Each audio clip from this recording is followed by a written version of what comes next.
Okay, 1 minute to 2. Welcome to everyone that's on the meeting already. I think we'll kick off at 2. There's people starting to join. Let's get a few people on board and then we can start.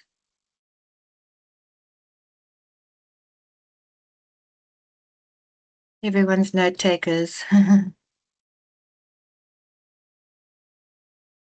Okay, it's 2 o'clock now.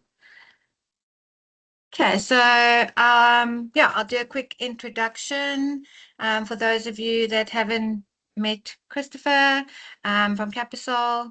Yeah, it's Christopher from Capisol. He'll be doing a short show and tell. And as you know, there'll be a Q&A option for you to write any questions in, and Chris will get to those questions at the end of the meeting. But you'll all have a chance to ask any questions at the end of the meeting. Let's just not disrupt the flow. Okay, cool. It looks like everybody that registered is basically on the meeting. So I think you can go ahead, Chris. Brilliant. Thanks, Sharon. Afternoon, everybody. I don't know if I can actually make myself a big one. Can I do that? Spotlight. There we go. Should be working. Anyway, thanks for that, Sharon. Yeah, welcome everybody. For those of you who haven't met me, I've seen a few names that are familiar in the room already. But yeah, Chris Dezu, founder of Capisol, and just going to run you through a little bit around what we do. And I think the main thing here is showing you around our vision of where we're going, what Capisol is about. Because I can see that there are people that don't necessarily know Capisol in the room, I'm going to start with some of the basics around what we do and what we've currently got on our platform. And then the more important part today is really where we see ourselves going from Acumatica point of view, and hence why we're having this meeting and we were at the summit. So we're quite keen to grow within the Acumatica space. And just when I look at the pricing and how we're aligned and the methodology, you can see there's going to be a lot of similarities, which makes it easy for you guys to engage with your customers. So I'm just going to share my screen and let's get this off here. Just to remind you, Sharon says there is going to be a Q&A at the end. So if you have any questions, please pop them in the Q&A section, and then I will come back to them at the end rather than stepping through the process. Okay, so Capisol started 2013, so we've been around for 13 years. We currently service over 600 sites, and it's across South Africa, Africa. We're in, at the moment, 22 countries. And the nice thing is it's easy to roll out, being a pure cloud solution. And I think the key is around that's this very stable product that we've got that can do multiple of things. Today is just way not enough time to show you everything that the platform can do. Hence why the idea is to give you a bit more rundown of what's our exciting journey and why I'm very excited to be presenting where we're going with our whole solution. Most important thing is around the value that the customers are going to get out of the solution. And what we're seeing is a massive reduction in the DSO, so your day sales outstanding, which directly correlates to a cash flow injection into the business. And it's a sustained increase. And I think it's an important point here. What we see is you get this 35% reduction in less than 3 months, and it stays at that level. So you don't get a regression over time. Then some customers can continue to see improvements based on the automation and driving through on the system. And coupled with that is the staff efficiency improvement. And I'm going to show you some of the stuff today where even that 25% is now going to become dramatically more through some of the technologies that we're bringing in, and how that makes a massive difference to not just the finance team, but also on the warehouse side from a purely management point of view.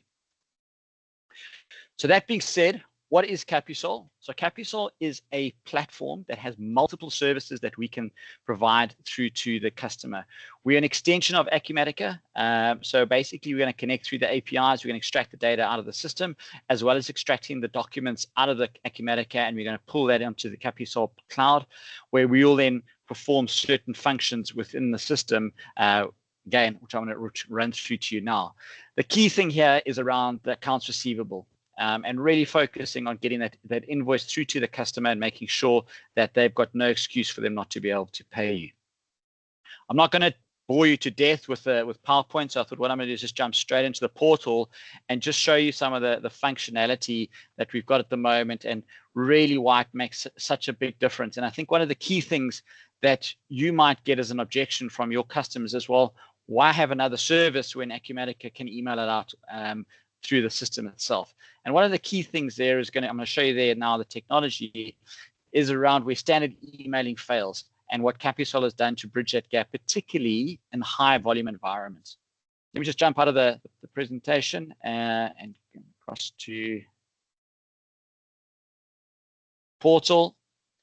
So on the portal, we do have MFA available as well. It's disabled on my demo account here, but you can log in with Microsoft Authenticator to force MFA and make sure that the portal is locked down. When logging into the portal, the first thing that the client's going to see is a bunch of dashboards. This portal is busy being changed to a new React portal with a whole bunch of new, really exciting stuff coming out. And from this portal, the client is able to multi-select between different accounts if they want to. So if they've got a group account centralized, they can single log on and they can multi-switch between the different companies if they need to. What I want to quickly show you is really the archive where the documents are going to come into. So it's under Documents, Accounts Receivable. Bear in mind, again, Acumatica, this is automatically going to feed in. So someone doesn't need to push us the documents. This is automatically going to come into the system. And from here, they're able to easily search for documents. So if I just want to search for a customer, and if I don't know the customer number, I can just do a quick wildcard search and it'll bring up the customer number, or obviously I could punch multiple ones in there. Different types of documents. So in this case, I'm just going to look at the invoice for now. Actually, I'll bring in the statement as well. And I then click search, and it's going to just limit it based on the date range that's available. So you can see in this case, I've got 12 documents, and I can sort quickly on here as well, just to quickly see the latest documents. So you can see there's a statement that was actually from today that has been emailed out. Now, you'll see the delivery status is showing emailed for all of these. Just quickly on that, what we can do as well, if I just take this off and just bring in all the clients into the system, you'll see that we've also got various statuses. So there's no email address. There's an SMS, so we can automatically SMS or WhatsApp this document out as well. And all the functionality I'm showing you is basically the same. It's just allowing you to be able to see the different statuses here, and those statuses you can also easily filter on. So if I said, right, I want to see all of those documents, which ones of them have been emailed out, I can quickly search and to be able to see it. And this is where it starts differentiating, to be able to see actually has a document gone out, what's the interaction with the system, and not relying on somebody to manually go out or go and look and see has or has not been sent out. Once you've sent it out, though, we then go the next step further. And this is really where Capisol differentiates from a standard emailing like through Acumatica or someone emailing out through their own Outlook, is we're actually going to be able to pull it in here. I'm just going to bring back that customer number, 1400. We're going to be able to show you exactly. So in this case here, there's a read. It's been opened. There's a response, and there's a delivery failure. So what does that mean? If I just double click on that, it'll tell me how many times this document has been emailed out and how many times I've actually interacted with it. So you can see every single time that I've opened it on the document. If I want to see if there's a response, same thing. I can just click on it and it'll then tell me exactly there's a response which came in, and I can go and I can view this here and it'll tell me the response which has come through. And in this case, this was then forwarded through to my email as well as to Tiffany's email. So what we've got is a workflow tool in the background, which will then forward that response through to the credit controller who's responsible for that account and make sure that they get that on their actual email address as well. But it's nice, it's centralized. You don't have to worry around being hidden on somebody else's mailbox or an unadministered mailbox, which no one's looking at. My personal pet hate is when I get sent an invoice from a no reply email. If I want to log a query, how do I do that? I've got to go copy everything onto a new email and bring it across. Where here, the client is simply able to click response or reply, and it will go through, and I'll show you how quick and easy it is now on another example. And then lastly, if there's a failure, so if I just click on that, it'll tell me again, in this case, this was sent to bounce at Capisol. So obviously it bounced, but just as a demo, and you can see it coming through. Now, what that means is that that's each individual transaction, but I can also go into the sent items and I can see the full history here. And what this is showing me is that the first time it was sent out was the 17th of June, and it was sent by the system, and it was sent to that email address. That black tick tells me that it was delivered to the client server, so that's actually physically been accepted. And then the blue eye is telling me that it's been actually opened. So again, what I can do is I can click on here and it'll give me the full history of that email. So when it was sent, delivered, the first time it's opened, and then every subsequent time that it's opened, as well as if there's a response that's coming on the thing. So very, very, very powerful from a client-facing perspective, because they can now not say to you they didn't get it. The biggest queries that credit controllers have is that the client says, I didn't receive the email. So to show you how real time it is, if you look at this one here, this is a statement which was sent out earlier. So you can see it was sent out now today at 12:15. And if I just quickly go across, so the last time it was viewed was 13:52. So if I go across quickly to my email, and there's the statement that's been received. So if I simply go, I'm just going to go click on it now, and I'm now looking at the statement, and I go back to the portal. And if I go back here again and view, you'll see that there is a 10:02. It's already registered the system that I've actually just viewed the document. So very, very powerful real-time information, which comes back to the credit controller, so they can't then say that it didn't receive it. What is nice is from there, we've also then got reports. While I'm on the portal, I'm going to go to what the client-facing side is shortly, but on the portal side, we've then also got an inbox. So it's similar to, we've replicated an Outlook type methodology where you can see all of the responses that have come into the system. Similarly, we can see if there's scans that come in. So this is a lot of clients scan their emails, scan their proof of deliveries through to us, and it gets delivered via an email. So you can go in here and it'll then show you if any documents have come into the system, and just gives them the traceability. Any documents that have been sent, so if it's emailed out, and this is a full history of who emailed it. And again, you've got the same logic here. If I click on this, it'll drill me through to the full email visibility history around what the client's done with the system. And then lastly, bounce. So what is nice here again, if I just roll back to when you first log in, I get a notification just letting me know that actually on my profile, I've got customers that the emails have bounced. So if I go and I just click on here, it'll take me through to that bounce report, and its emails bounced the last 96 hours. And it's just as a long one here that it didn't separate out. There's a funny character in here somewhere that it then didn't be able to email it out. But just giving the credit controller that useful information, allowing them to see information of not having to wait for the customer to say, no, I didn't get it, or having to go through a pile of emails to try and find the bounces. And again, that was just the bounced email, as well as then the email activity gives you everything that's actually going on in the process around our interface with our email going out.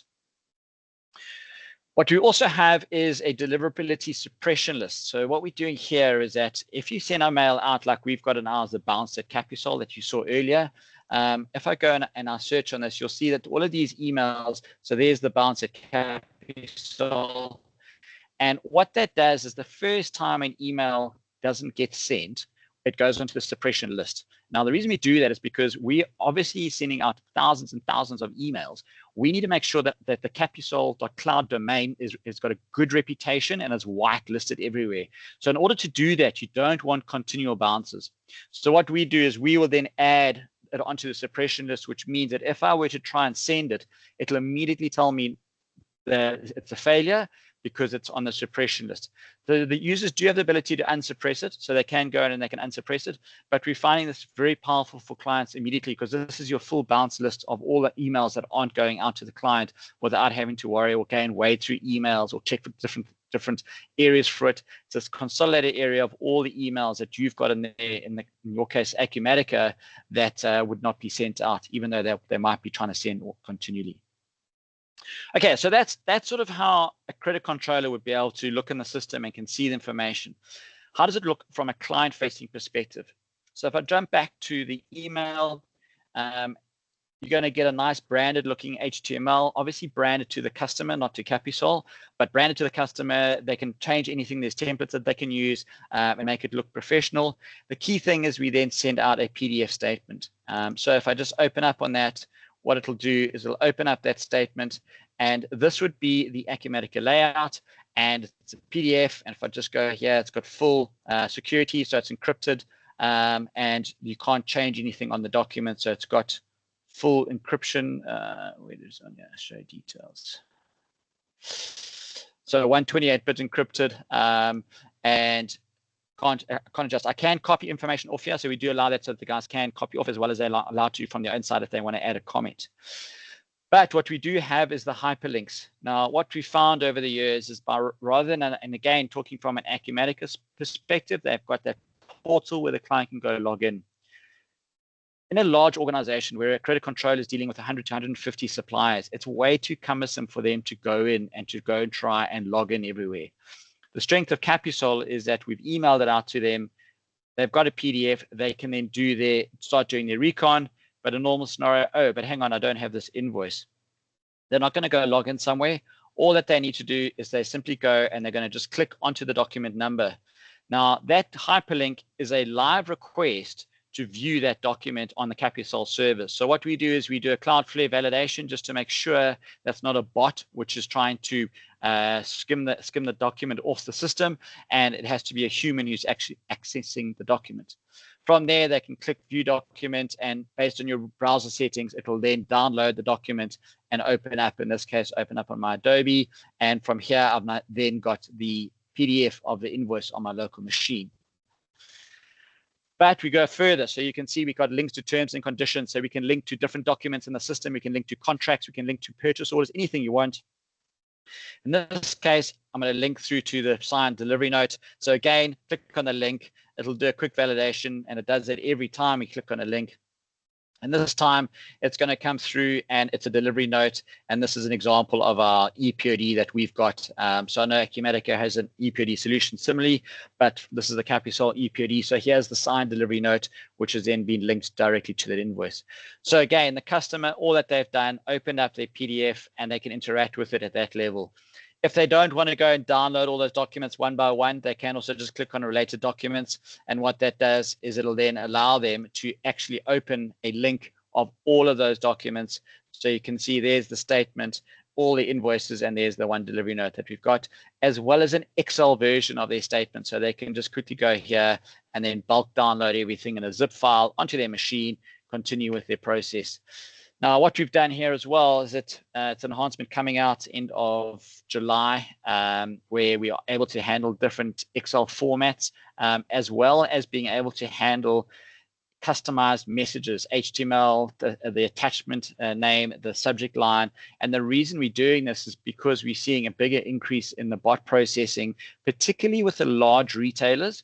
So they're pushing that requirement back to their suppliers, saying, if you want to get paid, you have to send the invoice to us in the following names space and with the following email subject line, and potentially even the message's body has to be a specific thing. So we've built in an engine that'll automatically be able to do that, and you can schedule it to deliver invoices once a day, once a week, certain times, whatever it is. It's a completely flexible model that you can then build it in and make sure that the bot is getting the document exactly as they need it. And the nice thing there, again, automated process, so they're not going to be able to easily ensure that the invoice is going to get paid on time and there's no issues. Okay, so that's emailing and the hyperlinks. I think the key is that's all live. I mean, as I said to you, this is sitting in our database, in our system at the moment, and this is live and available to be turned on tomorrow for any customer that needs this.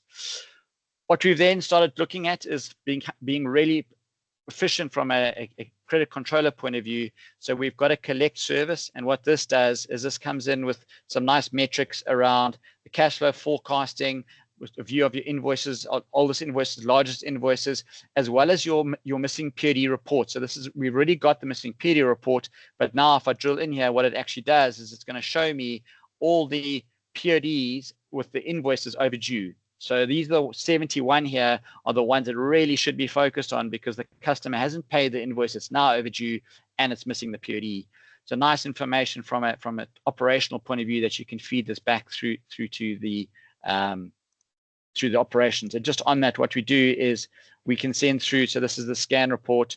So we can send this through every day through to somebody, which will then on their email show documents that have been scanned, if they're in the queue, and if there's what the missing POD report. So again, automation feeding, just giving them information every morning that they can quickly, while they're having their morning coffee, just have a look and see, make sure that the system is on track and there's no issues in the system. What this does, and with the collect, if I just go here, I can draw through to the actual invoice outstanding screen. And what we bring in here is the doc date, the due date, overdue days. And you can see there we've got the expected date. So I can simply click and say this will be paid on June.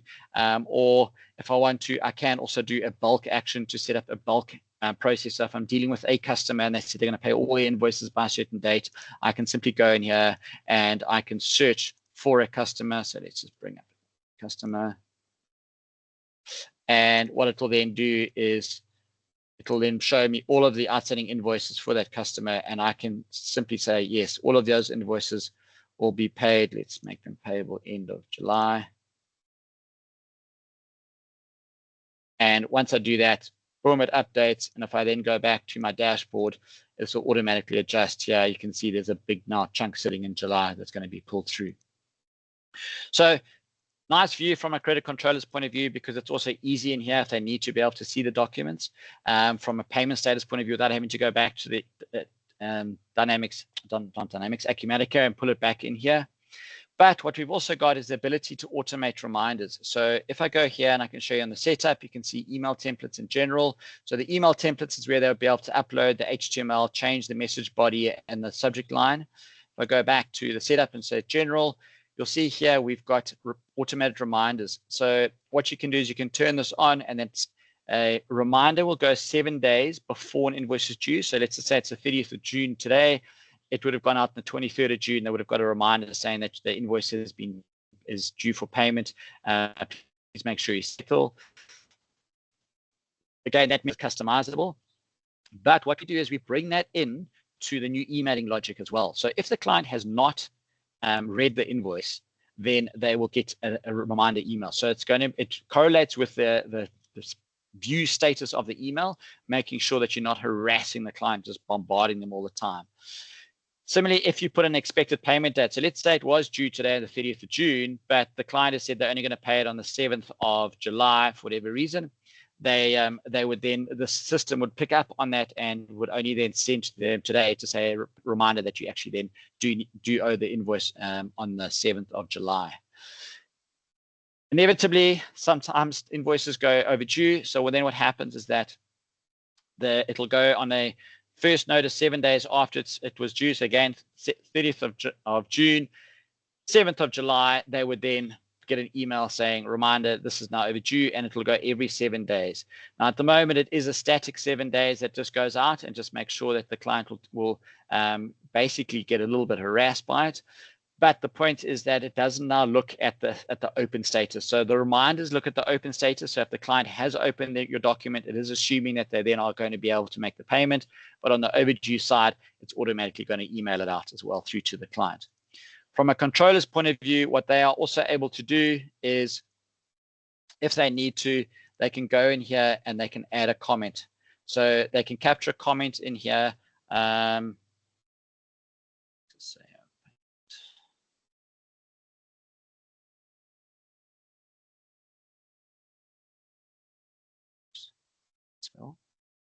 So make the comment, and what that does, if I then close out, you'll see then I've now got a little bubble with the comment there. So it's essentially available to everybody that you can then click on, and you can then view the comments and have access to that. So very useful, again, just automating the process, making sure it's a centralized version of the truth that everybody can see this.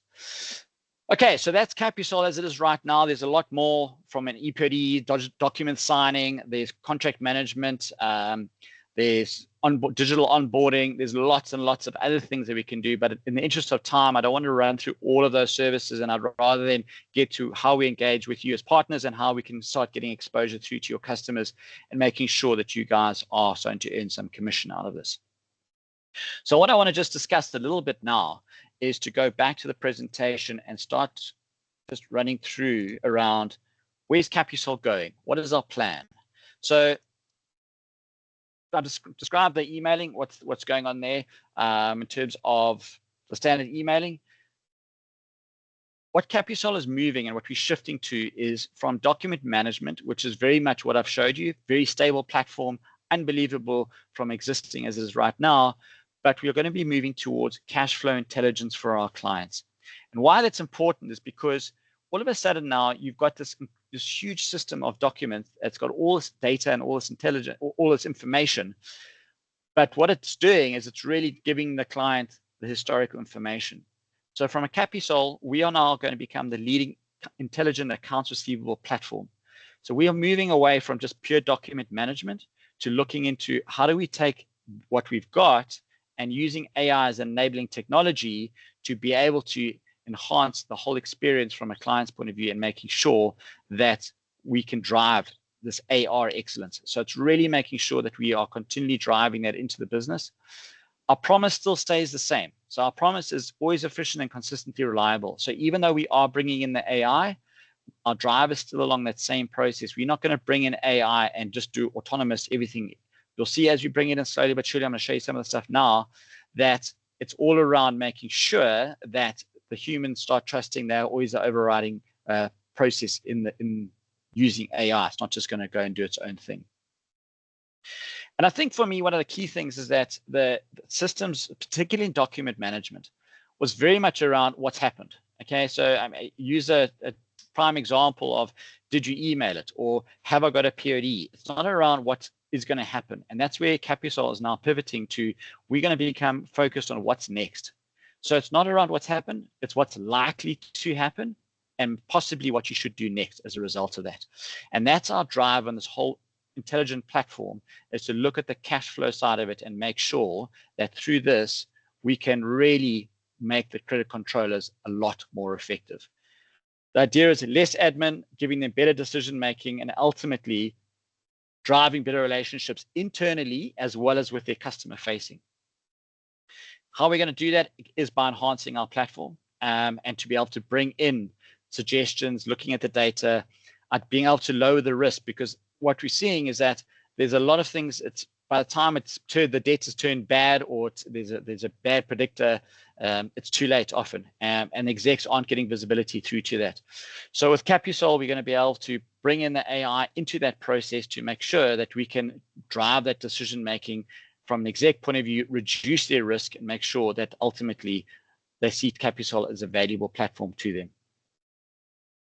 So with that, what we started with is our AI scan. So what we found, and again, talks a little bit against not the predictive side of it, but where we're bringing the AI in first. And the reason we've chosen to do the AI scan first is purely because traditional document management and bringing in proof of deliveries, if it wasn't an ePOD, it was always reliant on a barcode.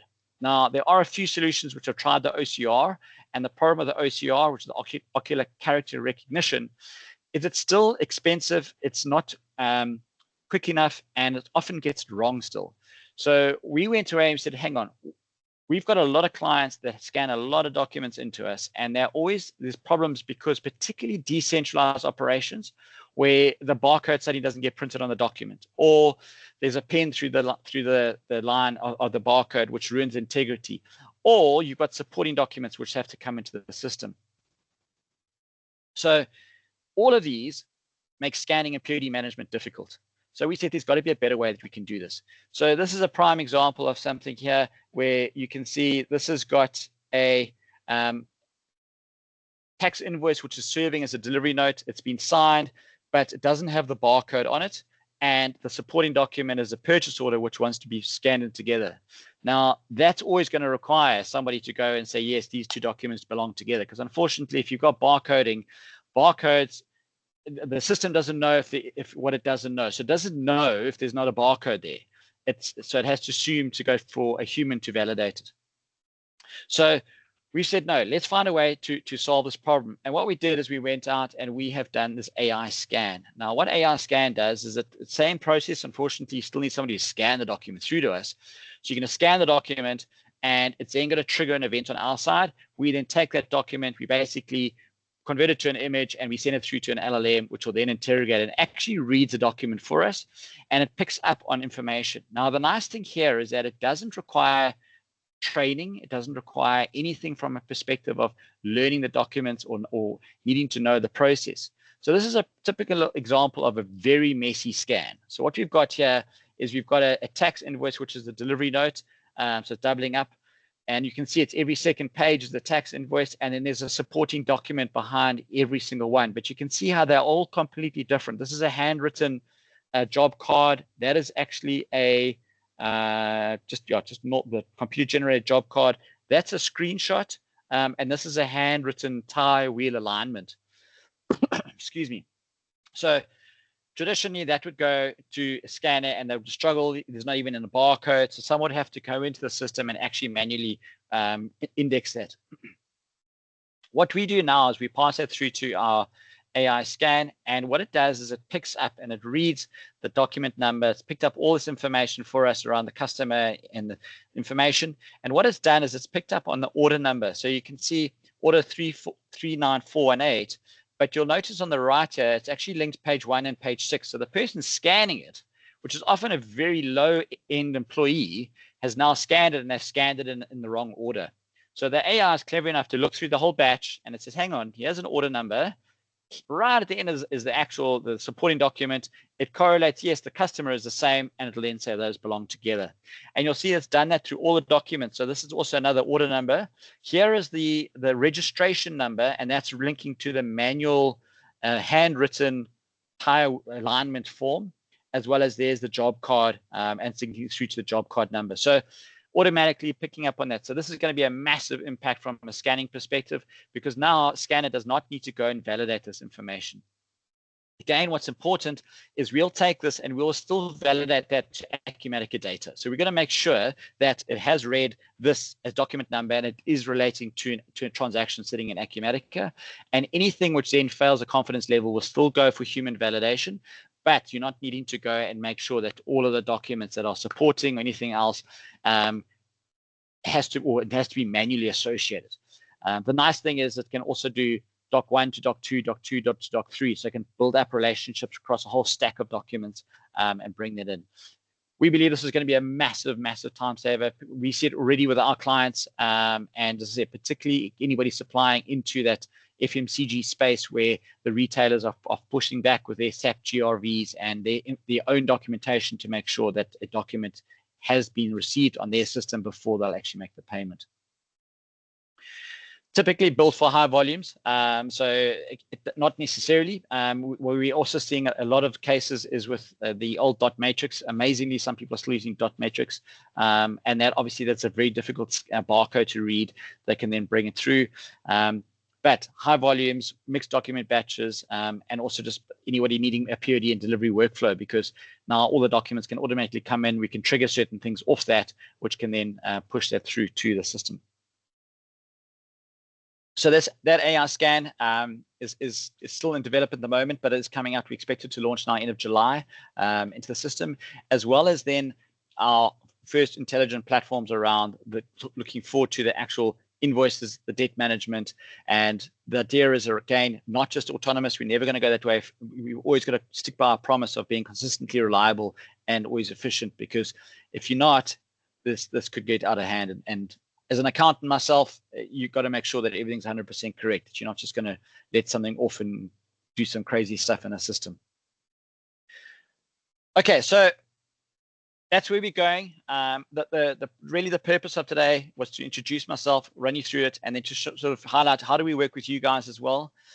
We will work directly with you. So we will sign a reseller agreement with you, which entitles you to a commission of a revenue share model with us. I'm going to get to the pricing just now, how we price it in the system.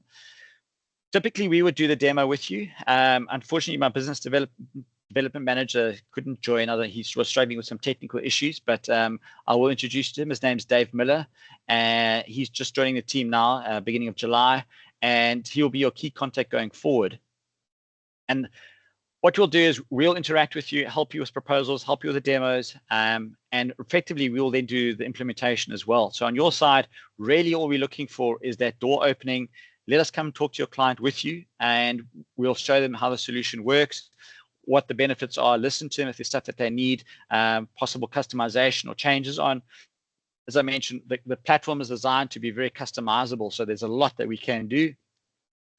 We handle all the support, so nothing's required on your side at all. So it comes through. If I just flick back, I won't not get off the thing, but basically on every portal screen, there's a support button which logs through to a support desk. It's the support is based in South Africa, and that will then be attended to by one of the support consultants.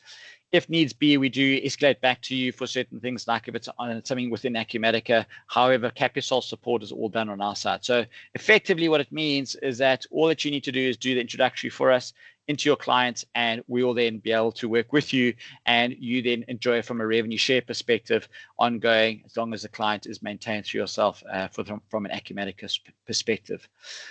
We also do the training implementation and the training with the client. So they will, and typically what happens is that we drop the connector in. It's a very, very quick install.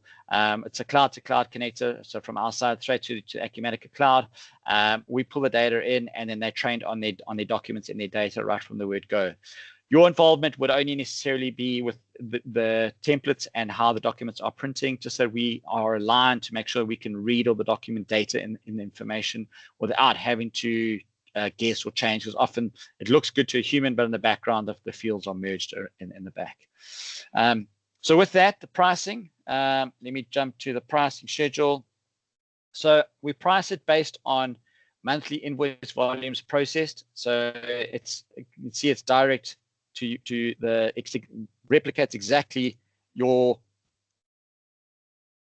Acumatica price points, and it's charged. So let's just say you've got 1,200 invoices, you would be charged 3,700 Rand for the platform. For scanning, it's another 900 Rand, and then we've got these other services which then come in. So for 1,200 documents, you're basically paying 4,600 Rand a month, flat fee, unlimited users, comes with all the features that we've spoken around, as well as we maintain the documents and information on Capisol servers for effectively 6 years. So we'll back up everything on our side, as well as the PODs and the whole process. We manage the optimization, upgrades, all the installs, everything within that fee. So there's no other additional consulting or additional charges charged to the client. And as I said, you would then share in that from a revenue share perspective based on that on a monthly basis. We do give 6-month and annual price discounting as well, should it be required. And yeah, that is it. That is pretty much it. So can see there is something coming onto the Q&A. Let me just jump there and let it refresh.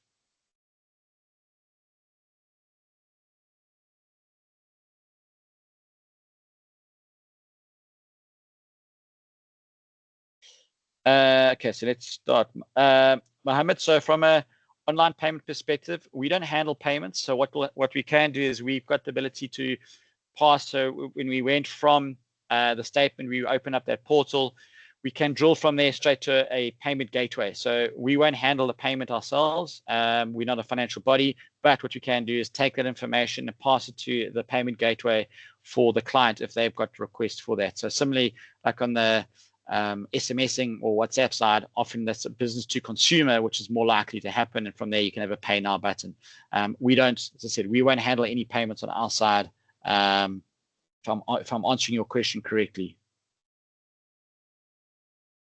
Just rereading, making sure I've got it right. But yeah, so that can handle, we can do payment gateways to pass it to that point, and then loop back from a bank recon. So there is integration, and there is stuff that we can look at from that perspective. Cameron, okay, I've discussed the pricing. Cameron, are you happy with that?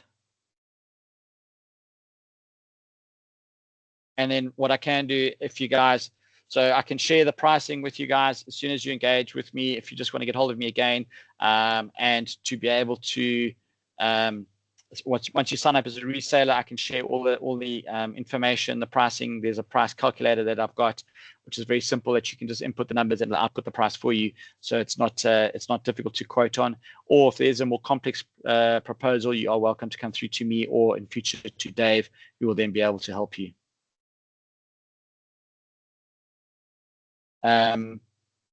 Any other questions?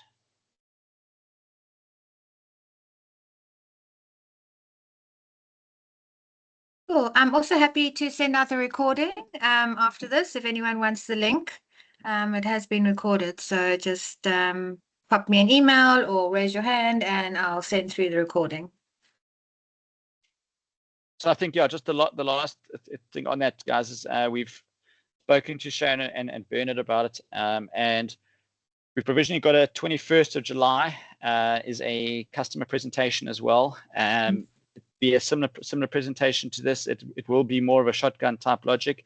The idea is for you to go away and to think around some of your customers, your existing customers on Acumatica that have this requirement. If you've got any other questions around possible things, please engage with me. Reach out to me. I'm happy to help you and look at it. As I said, there's a lot that the service does. So it's not just emailing. And I think that's what is the key message here. We really are around this AR excellence.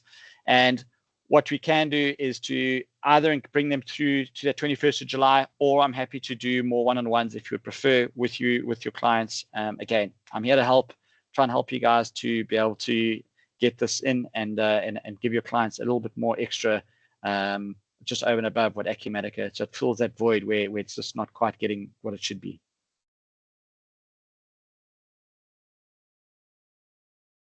So brilliant, yeah, guys. Thanks very much. Thanks very much for your time. Don't want to waste any more time. But yeah, look forward to connecting with everybody, and hopefully we can do some business together. Cool. Cheers, everyone. Cheers. Thanks, everyone.